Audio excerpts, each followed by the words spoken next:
Good afternoon, everyone. This is Quill at Curious Curio Conjurations here in Medford, Wisconsin. So today's divination of the day, we're going to be talking about traditions.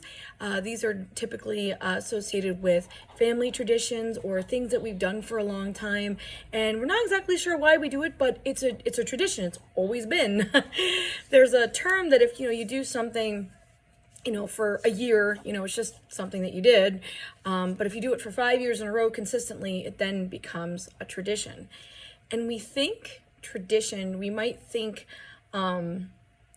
things like Christmas, okay? So we have Christmas. Christmas is, December 25th, and regardless if you're Christian or not, whether or not you believe in Jesus or don't believe in Jesus or you're pagan, a lot of us associate that with a time when we give and receive presents. So it is a tradition that even though it comes from a spiritual background, that it's part of secular society. And we just do it. We decorate, we celebrate it. Not everyone does, obviously. I mean, I'm pagan, so I celebrate Yule.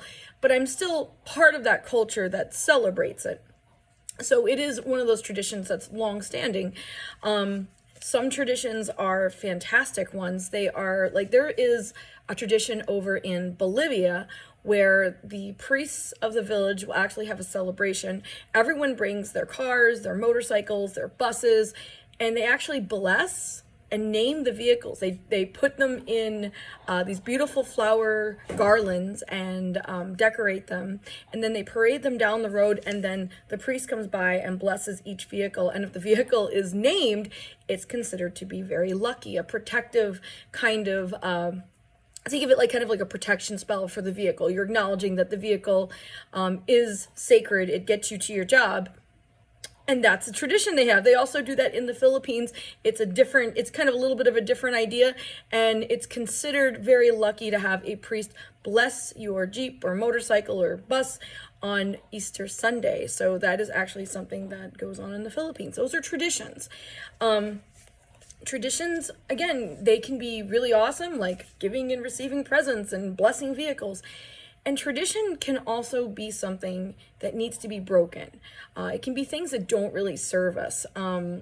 In certain families, you may have a tradition of, we get crazy drunk when we turn 21. And there's nothing wrong with that if that's your thing.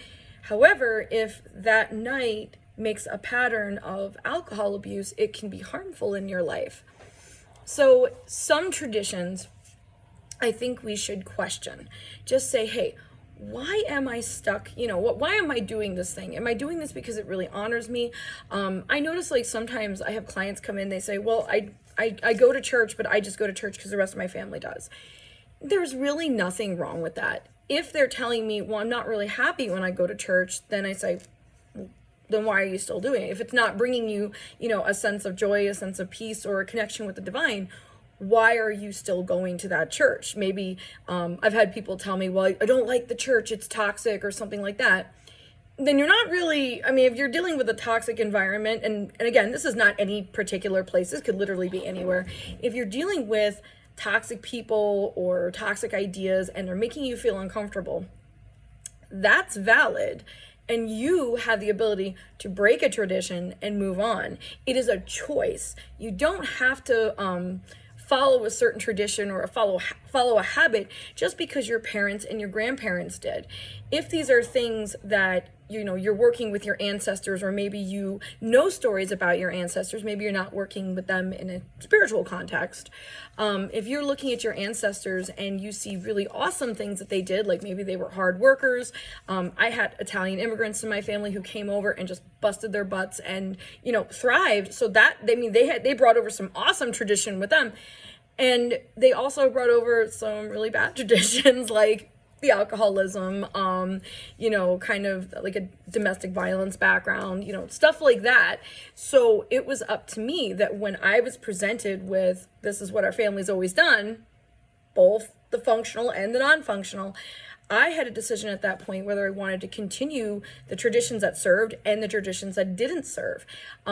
We don't, most of the time, that sounds really nice, all wrapped up and everything, but if you're not seeking that, You may not be aware of things that your ancestors did that are still happening through you, because you learned all of your habits from another adult in your life. And so that adult learned it from an adult that taught them, and so forth and so on.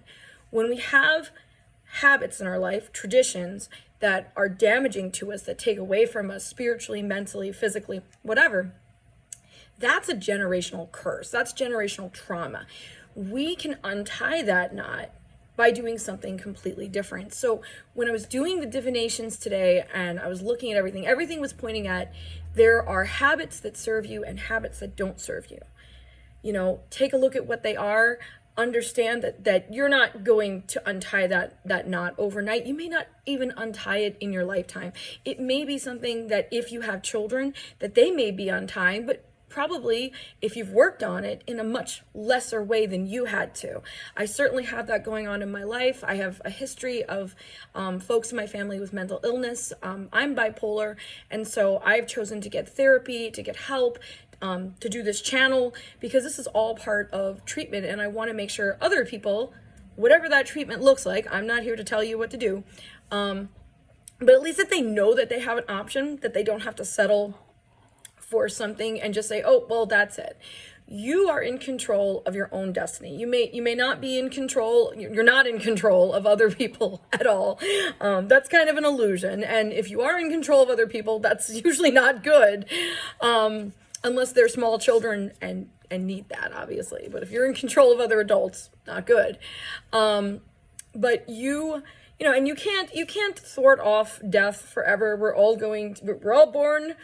We live for a bit and we die, and we all make decisions during that time. And when we're not going to be able to thwart death, but we can definitely have a happier, more peaceful, more functional life. I kind of tend to stay away from, again, happy, sad, you know, because what's happy for one may not be happy for another. So that's up to you. That's a very subjective thing. However, you can be more functional, more content in your journey, if you are willing to look at the traditions that are in your family, those habits that have been passed down from generation to generation, because that will enable you to, again, thrive in your current circumstances. You'll build a deeper connection to your ancestors, even looking at the things that they did wrong.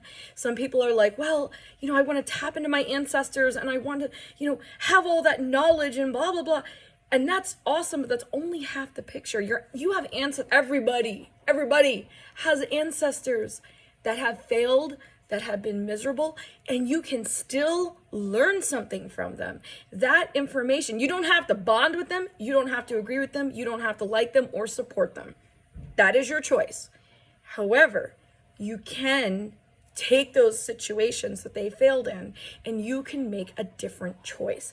If your ancestor bottled up all their anger, took it out on other people, you can choose to go get help to not have that happen. And help may look, it might be a church, it might be seeing a therapist, it might be medication, it might be really good social supports, it might be research. It's going to take, honestly, I don't really think there's just one true only way to tackle something. I think it's a mixture of things. So I think that knowing that you have that choice, though, empowers you to now look for the solution to what's going on in your life, to the curses that you want to untie, that you want to break, so that your lineage, those that are in your life, that, you know, even if they're not children, okay, like if you have pets, if you're not doing really well, your pets aren't going to thrive. So it's not limited just to parents. If you have friends in your life, very close friends, who learn from you and you learn from them, you improving yourself only makes that better for everyone, you know? And that's just some of what lies in tradition, looking at traditions, breaking traditions, and also honoring the traditions that totally should be followed. If you come from a family that has a spiritual tradition and it makes you happy, follow it, do it. If it is lifting you up and helping you get through the day and you're finding a way through it, do it. There is no shame either way. But if you're doing something and you're not happy in it, that's the time to question whether or not you need to break this tradition. And that's what your ancestors are trying to tell you right now. This is kind of a big universal message for a lot of people. And even if you don't see this on the day that it came out, it still applies. It's hitting you for a reason, because there is something that needs to be undone. There are things that need to be honored, lifted up, and, you know, keep doing the thing. And there is a lot of soul searching that is going to be taking place in probably the next couple months here. So as we start to go into the darker seasons, we're getting closer to Mabon, we're going to be seeing a lot more of that introspection. And that's completely normal for this time period. So this is just some help in that. So thank you very much for watching. I appreciate all the likes, the shares, the subscribes. I really, really appreciate you guys making appointments. That is what fuels the videos, so I can keep doing them.